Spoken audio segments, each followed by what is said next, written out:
Hey Peeps, welcome to another video. Today I'm going to be talking you through my most used sewing tools. Now this could definitely be used as a gift guide, especially at this time of year, but these are things that I use pretty much every time I decide to start a sewing project, and I get asked about these all the time, so I thought I would share them with you. I have everything laid out in front of me. There are some smaller items here which would definitely be good stocking stuffers, and then there are some definitely larger, more expensive items that would make great main presents as well. But as I say, these are things that I use year round, so it's a few of my favourite things basically. First up, let's start with my scissors. So these are the Kai 7250 Model V high carbon stainless made in Japan L16. That's everything that's on them. I get asked about these all the time. These were an incredibly kind gift from KK. I got them a couple of years ago and I am in love with these things. Mum is in love with them as well. Mum steals them at every opportunity if I am not using them. They are absolutely brilliant.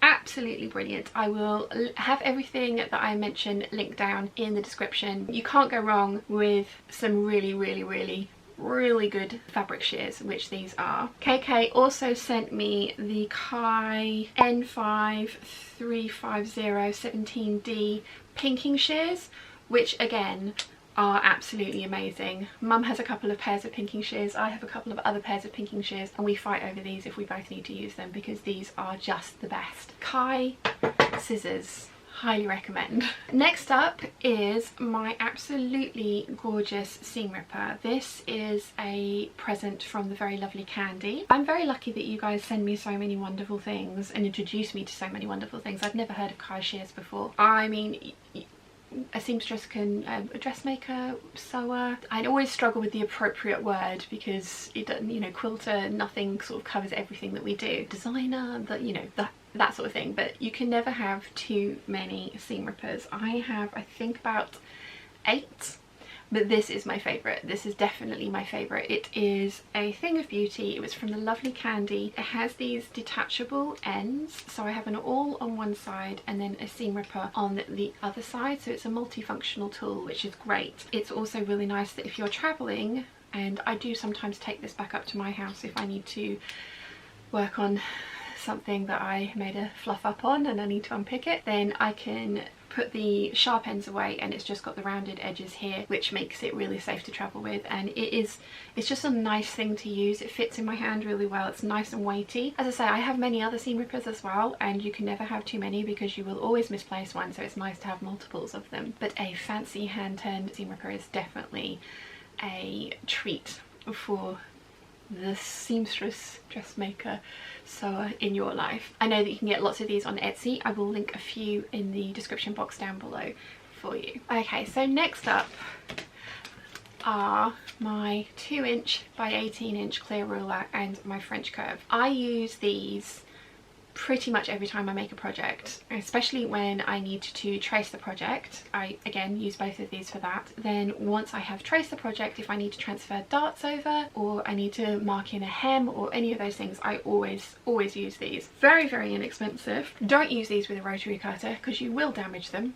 Ask me how I know. But yeah, French curve 2" by 18" clear ruler. My French curve is actually metric and I work in imperial inches, not centimeters, so I need to get myself another French curve in inches because this one's all Greek to me. It really is weird.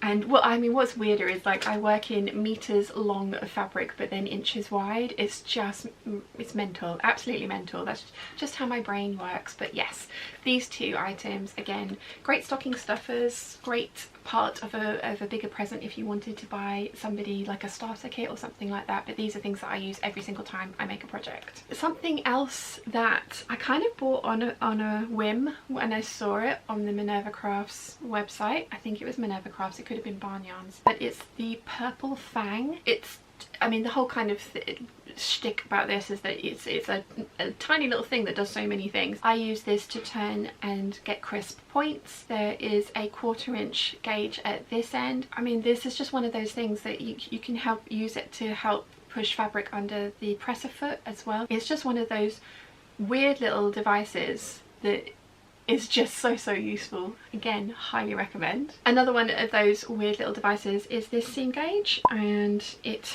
has a movable thing on it as well, so you can say you need to do like a 1.5 inch hem, you can move the little orange gauge on it to the 1.5 inch hem mark, and then you have a perfect right angle for putting towards the end of on the hem of the fabric, and so you can mark it in that way. This again I use pretty much every single time I sew anything. It's very handy to have. One thing I don't have that I would like, this little doodad is a little square with lots of different protuberances which are different measurements. This, whilst it's brilliant, the gauge does move, not easily, but it does move, whereas this little doodad, obviously if you need the 1/2 inch mark, it's always 1/2 inch because that's how it's made. I don't have one of those. I do want one, and I have had it highly recommended to me, so that one as well as this, not instead of, as well as, because they both have their uses. Now this is something that I don't use every sewing project, but I have been using a lot recently, and it's the Simflex expanding sewing gauge. I mainly predominantly use it for marking buttonholes on different garments, but it has many other uses as well. So because it expands and you can set the distance between two of them, and then the distance between the rest of the little prongs will be identical, so it's brilliant for marking buttonholes. But they've also got it on the back here for marking pleats and tucks and gathers, and also shearing, smocking and dress pleats and things like that, for marking bias so that you can do bias cut strips. There are many uses for this thing. As I say, my main use for it is to mark buttonholes on shirt dresses and shirts. I use this every time I make a shirt dress or shirt, because it's just so much easier than trying to transfer over the marks from the pattern. And whilst we're on the subject of buttonholes, this is a buttonhole chisel which I use with a self-healing cutting mat, and this thing is amazing. There hasn't been a time yet where I have put my seam ripper completely through a buttonhole when I'm opening it up, but that's not to say that it's not going to happen. I do put a safety pin, like a pin, not a safety pin, but a pin for safety at the end of my buttonholes when I open them with my seam ripper. But there will be a time where I'll be a little, the fabric will be a little bit stiff, or I'll put a little too much welly in it, and I'm going to rip through the end of my buttonhole, which is not what you want, especially as they're usually the last thing that you do to finish off a garment. So this chisel, you use it to open up the buttonhole, as I say, a self-healing mat, buttonhole on top, then the chisel, and it's just gives you a nice accurate cut, and it also means that you're not having to put pressure, you're not having movement when you're opening your buttonhole. So yeah, highly recommend this as well. And again, with buttonholes, this is not the only thing that I use this stuff for. It's the Prim Fray check. I coat my buttonholes front and back in this before I open them. I don't know if that's the right way of doing it, but it's how I do it, and it's how it's been working for me on all of the shirt dresses that I have made, and I've made quite a lot recently. Prim Fray check, highly recommend. Another little thing that I never thought I would need in sewing, but that I use pretty much every single time I make a project, are my tweezers. So this came with my sewing machine with all the feet and the stuff that went with it, and they're so useful, so useful. I use these for threading the needle. I use these if I need to pull out stitches when I say, for example, gathering stitches, because the long nose on these will get under the stitch and pull it out. I use these for pulling out if I've made a mistake with a buttonhole. These are great because you can rip through one side and then just use these to tweeze out all of the threads. Believe me, unpicking buttonholes is not my favourite thing, and these make it so much easier. But yeah, these are really useful, and something that again I use pretty much every single project that I make. Okay, next up we have wonder clips. It doesn't have to be wonder clips. You could use any kind of clip. I know wonder clips are quite expensive, but I do use these a lot. I use these all the time when I'm making bags, but I do use them in garment sewing as well, and quilting. They are very handy. They're just one of those things that once you've had them and you've used them, it's like, how did I manage without these things? You totally can, you don't need them, but they are a brilliant addition to a sewing kit and very useful for many things. So again, highly recommend. Whilst we're talking about pins, not all pins are created equal.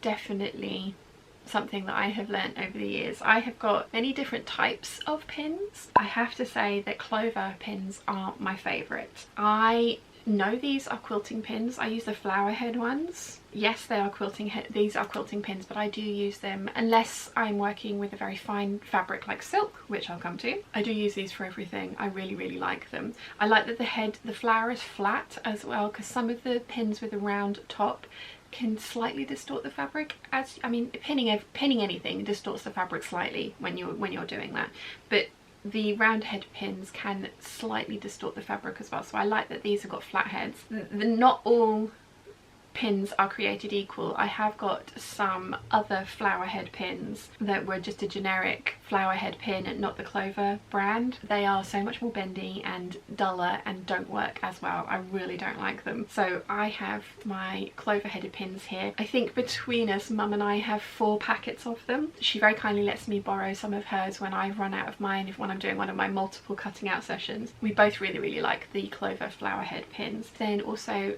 one of the things that you could get is a fancy pincushion. This is from the useful pincushion, and you as in female sheep. Again, this was a present from the lovely Candy, so thank you very much, Candy. I don't know if I said thank you to KK Candy earlier for the other presents, but they're so lovely, and so you guys know me so well. I mean, I actually have a collection of pincushions. Yeah, I have a giant collection of pincushions. This is the little sort of tomato one with the strawberry on the end, and it's got some heart-headed pins in there. These are in for display because the pins themselves are quite bulky and I don't particularly like using them on fabric, but they are very beautiful, so I've got them in this pincushion for display. So yeah, I have that one.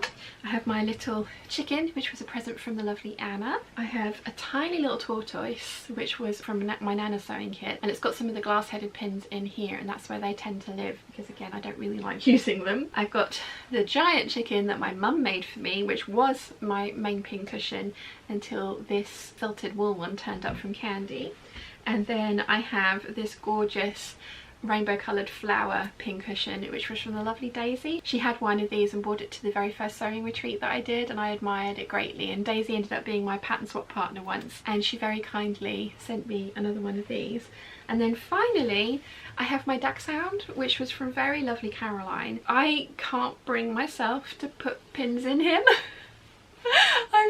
I just can't, but he is absolutely lovely. So my pincushion collection lives behind me. They're just gorgeous, and that's one of the things, like a tactile, interesting, different pincushion will be very well received, even if it's not used, and it's only not used because I just can't put pins in him. Okay, so now that I've waxed lyrical about pins and pincushions, the Clover, as I say, the Clover flower headed pins are for quilting, but they do silk pins for sewing, and not just silks but finer fabrics. They also do fork pins, which I'm gonna have to do close-ups of these things, I think. But these fork pins are great for when you have seams that need to match perfectly. And I learned about these from Susan Calgie on a craftsy class, which was the couture dress class. And she was using them to make sure that the dart on the skirt was matching up with the seam on the midriff panel. And that was the only time that she sewed over her pins. But so it's now the only time I sew over my pins. But when I want something to match up perfectly, I use these fork pins because you are securing the fabric both sides of the match point, and as I say, they're very fine, so you can sew over them as well. Pins go missing, pins just disappear, so you can never have too many of them, so it's really not a bad thing at all to buy extra pins for the seamstress in your life. They will, or the seamstress, dressmaker, sewer, quilter, they will totally be well received. Definitely. And something else that I use every single project obviously are machine needles. I get the Schmetz machine needles in bulk from Amazon. I can buy 100 at a time. They only do those for the 70 and 80 size, which is slightly annoying because I do so much sewing that, and with so many different types of fabrics and things, that I would enjoy it if they did like every type, like jersey needles, that kind of thing, in this larger size. But these are such good value for money, and I really like the Schmetz needles. Highly recommend buying in bulk for these ones. Okay, so the last of the smaller things I'm going to talk to you about are marking tools. Now, I got asked this the other day, what marking tool do you use? I've tried this and I don't like it, I want to try something else. I actually use a variety, so I really like the friction pens which come away with heat. They are not designed for fabric. Some fabrics they will leave a white residue afterwards, so especially in quilting, if you're going to be marking on a piece of fabric that is going to be seen on your final project, test it on a scrap piece of fabric first, draw on it with this, iron it off, and make sure that you are happy with the results. I'll say that every single time that I use these.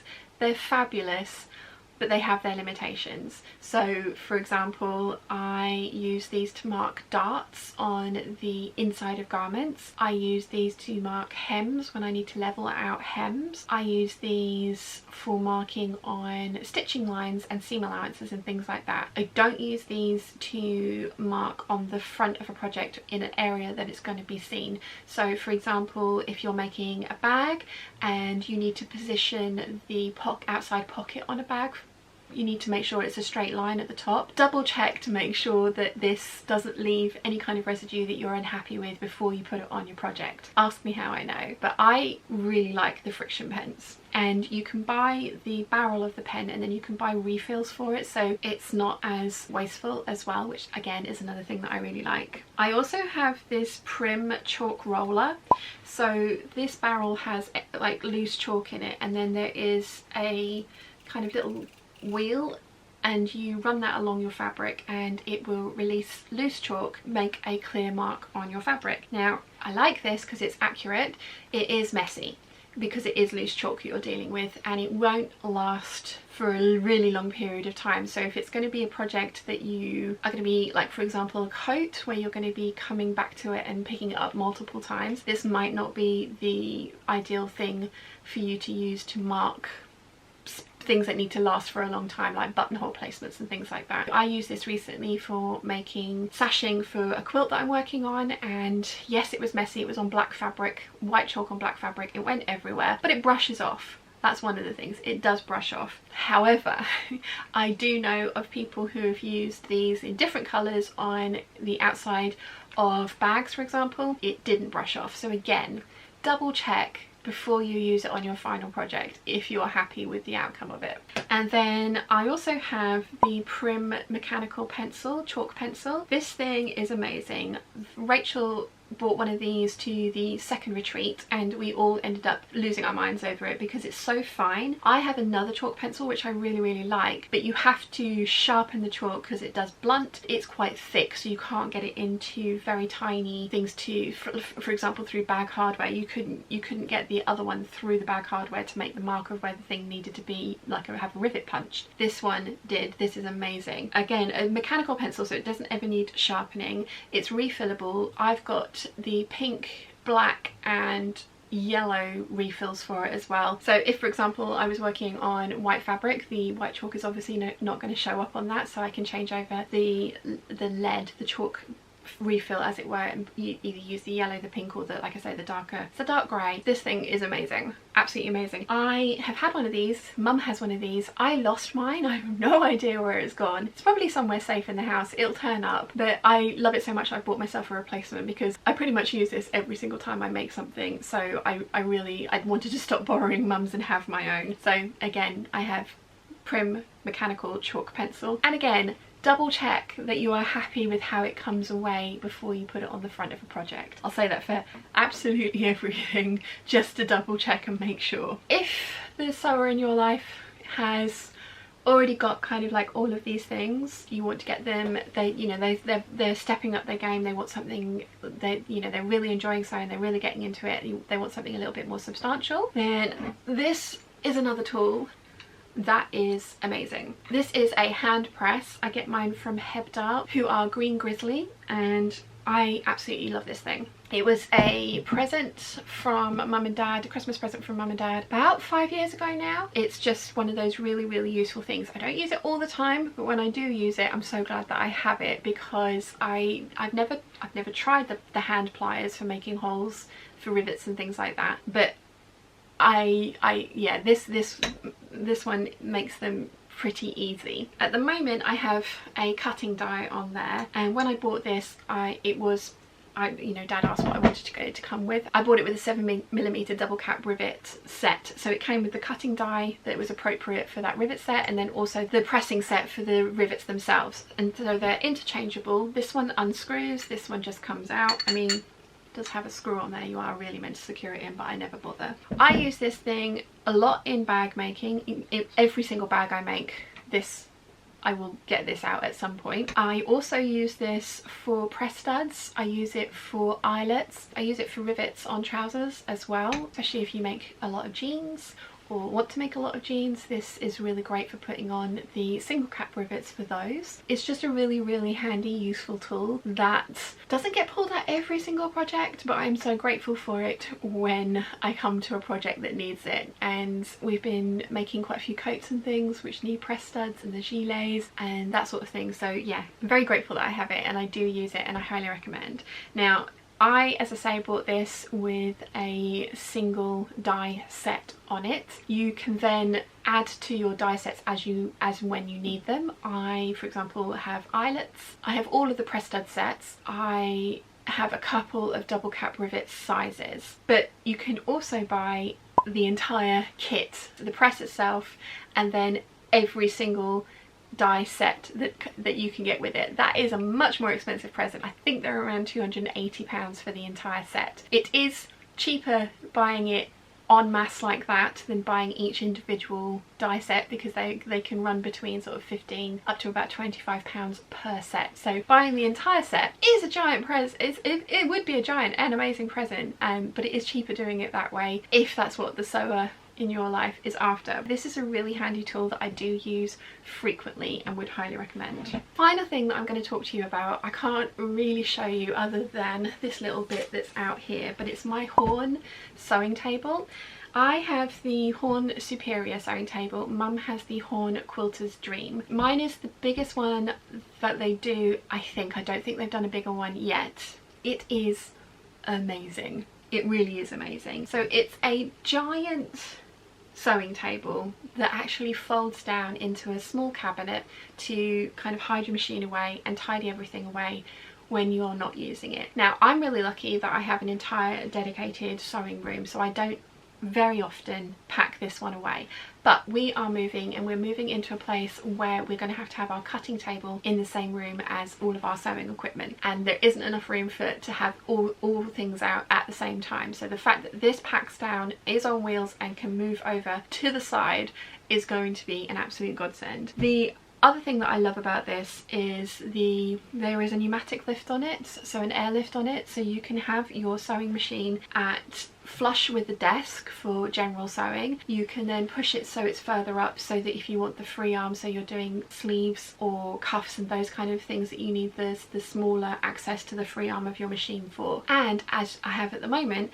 I have the machine completely pushed away and down, and I have a clear insert over the top of it, so it's now a working space for me. This thing is amazing. It has so much storage in it. I have this little side table here that pulls out. We've got drawers, there's space under there that actually does fit my overlocker, although I got lazy and now my overlocker just lives on the top. Again, when we move, this and my cover stitch are going to end up on a table set up permanently, so they don't have to be got out to work. I'm so excited about that. But it does fit, this does fit the overlocker, this little cubby hole down here, which then slides back into the table itself. Everything folds forward, the leaves come over the top, and it's all really compact. This also has a leaf at the back that folds out so that you can have a giant space if you're working on a quilt or a big coat and you don't want the garment or the quilt, the weight of it being pulled onto the floor. So yeah, you can have a really big space. This table is completely detachable, so you can take this out and put it and fill in a corner over there so you have an even bigger space. It's amazing. It is not cheap. It is definitely not cheap. You know, it's not going to be for everybody. If you do have a sewing space rather than a sewing room, I mean, even if you have a sewing room, I love this thing. I mean, I obviously use it every single time I sew because that's where my machine is stored, but yeah, it's brilliant. I have storage on this side where I keep threads, I keep all of my tools, I keep my bias binding down there. So yeah, it's one of those things that is absolutely amazing, completely brilliant, Very, very expensive, but worth every penny in my opinion. And yeah, if you want to spoil the sewer in your life, definitely get them a horn sewing cabinet. Now I know that horn is not available in America, or it's a little bit more difficult to find in America. Horn is actually an Australian company, and conversely there is something called koala cabinets that are in America. They are an American company and they do very similar things, so I'll link those in the description down below as well. So that is a lot of things. So I hope that was useful. I get asked this, as I say, all the time, what are my most used sewing tools, things, gadgets, and I think this has covered all of them. And as I mentioned, it also happens to be a great gift guide because, you know, any of these I personally would have been very, very happy to receive, and some of them I would be very happy to receive duplicates of. So I hope this has been helpful. Let me know in the comments down below if you have a sewing tool, gadget, notion, item that you use all the time that I haven't mentioned, because I always love finding new things, because who doesn't? And there is always a little trick or a gadget for doing something that somebody's never heard of before, so it's always good to share the knowledge. So let us know in the comment section down below if you've got one of those things that I haven't mentioned, because I'd like to know, and I'm sure everyone else would as well. So I hope you've enjoyed today's video. If you have, please give this video a thumbs up. If you haven't yet, please subscribe, and I will see you again very soon. Bye!